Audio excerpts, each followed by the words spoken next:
தமிழர் தேசம் கட்சியின் சார்பில் முதலிலே வணக்கத்தை தெரிவித்துக் கொண்டு, தமிழகம் முழுக்க இடப்பங்கீடு என்பது உரிமைங்கிற பேரில் கிட்டத்தட்ட 33 சட்டமன்ற தொகுதிகளில் சாதி வாரி கணக்கெடுப்பு நடத்தணும் அப்படின்னு தமிழர் தேசம் கட்சி சார்பில் கூட்டங்களை நடத்தி முடிச்சிருக்கோம்.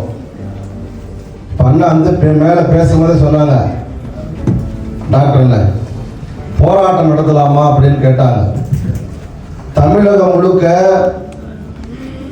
ஆர்ப்பாட்டம் போராட்டம் செய்வதற்கு பெருந்திரளான இளைஞர்களை திரட்டி உங்களோடு களம் காண நாங்கள் தயாராக இருக்கிறோம்.